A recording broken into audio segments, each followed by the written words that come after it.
எல்லாருக்கும் வணக்கம்.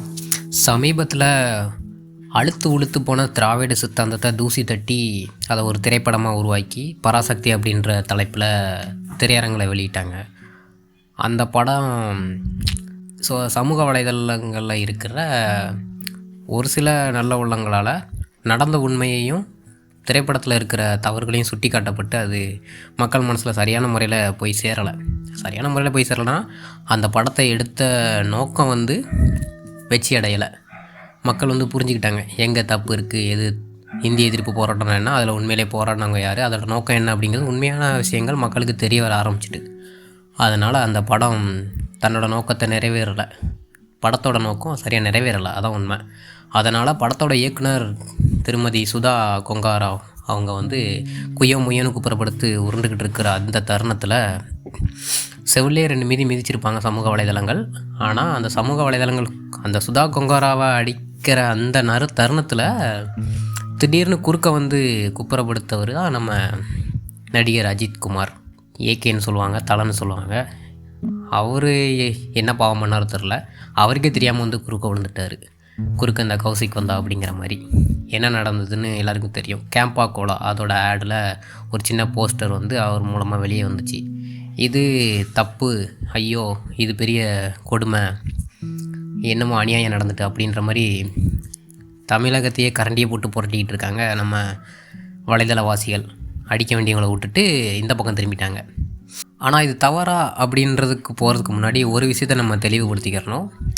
நுகர்வு கலாச்சாரம் நவீனப்படுத்தப்பட்டதுக்கப்புறம், அதாவது மக்களுக்குள்ள மனசில் அது ஒரு மனநோயாக திணிக்கப்பட்டதுக்கப்புறம், நினச்ச உடனே ஸ்வைப் பண்ணி ஆப்புக்குள்ளே போய் ஆர்டர் போட்டு வாங்கி திங்க ஆரம்பித்ததுக்கப்புறம் பொருட்கள் மக்கள்கிட்ட அதிகமாக சென்றடையணும் அப்படிங்கிறதுக்காக மக்கள் முன் பிரபலப்படுத்தப்படும் அத்தனை பேருமே ஏதோ ஒரு வகையில் விளம்பரதாரர்களாக மாறி தான் ஆக வேண்டும். அதோட அவங்களோட கட்டாயம். அப்படி இல்லை அப்படின்னா அவங்க பிரபலமாக இருக்க முடியாது. சாதாரண இன்ஸ்டாகிராம் பிரபலங்களே இந்த வேலையை செய்ய தான் செய்யணும், வேறு வழி இல்லை. அப்போ தான் அவங்க சர்வே பண்ண முடியும். அப்படி இருக்கும் பட்சத்தில் நடிகர் அஜித்குமார் நடிகராக இருந்த காலத்தில் தன்னோட ரசிகர்களை வச்சு எந்த ஒரு தவறான பாதைக்கும் திருப்பிடக்கூடாதுங்கிறது ரொம்ப உறுதியாக இருந்தார். இப்போ அவருக்கு எந்த படங்களும் புக் ஆகிறதில்ல, அவர் நடிக்கிறதே விட்டுட்ட மாதிரி தான் இருக்குது. அவர் தனியாக சொந்தமாக ஒரு கார் பந்தய கம்பெனி நிறுவனத்தை ஆரம்பித்து அதன் பாதையில் சரியாக போய்கிட்டு இருக்காரு. அதற்காக ஒரு நிறுவனத்துக்கிட்ட ஸ்பான்சர்ஷிப் கேட்டிருக்காப்புல. அவங்களோட அக்ரிமெண்ட்டில் இது கண்டிப்பாக இருக்கும். நான் உனக்கு நிதி தாரேன், அதுக்கு நீ எனக்கு வேலை செய்யணும் அப்படின்றதான் அவங்களோட அக்ரிமெண்ட்டாக இருக்கும். எந்த ஒரு விளையாட்டு வீரனாக இருந்தாலும் அதான் கதை. அதுக்காக அவரோட ஹெல்மெட்லேருந்து காலில் அணிகிற ஷூ வரைக்கும் ஏதோ ஒரு லோகோ, ஏதோ ஒரு பிராண்ட் ஒட்டப்பட தான் செய்யும். உதாரணமாக நம்ம கிரிக்கெட் பிளேயர்ஸை பார்க்கலாம். அவங்க தொப்பியிலேருந்து காலில் போடுற ஷூ, ட்ரெஸ்ஸு எல்லாத்துலேயுமே ஏதோ ஒரு லோகோ இருக்கும். 1000 லோகோக்கள் ஒட்டி விளம்பரப்படுத்தப்பட்டு தான் ஆடப்படுவாங்க. அவங்க மக்கள் முன் காட்சிப்படுத்தப்படும் போது விளம்பரதாரியாக தான் நிற்பாங்க. அவங்க அதுக்காக அவங்களெல்லாம் கடிச்சிட்டு அலையிறமா கிடையாது. அவங்களுக்கு ப்ரைஸ் போஸ்ட்லாம் போடுறாங்க. தலை தரிசனம், எங்கள் தலை தோனி அப்படின்னு அவங்க கொண்டாடி தலையில் தூக்கி வச்சு ஆடுறாங்க. இத்தனைக்கும் அப்படி கொண்டாடி தூக்கி வச்சு ஆடுற ஒருத்தர் கேம்லிங்கெல்லாம் ப்ரொமோட் பண்ணியிருக்காரு ஆப்பெல்லாம். அப்படிப்பட்டவரை கொண்டாட தான் செஞ்சுருக்காங்க. ஆனால் இந்த பக்கம் திரும்பினோம்னா அப்படியே மக்களோட மனநிலை வேறு மாதிரி இருக்குது. அவர் செஞ்சது சரியாக தப்பான்னு கேட்டால், அவர் செஞ்சது அவரோட தொழிலுக்கு, அவரோட ஏற்றுக்கிட்ட துறைக்கு ரொம்ப சரி.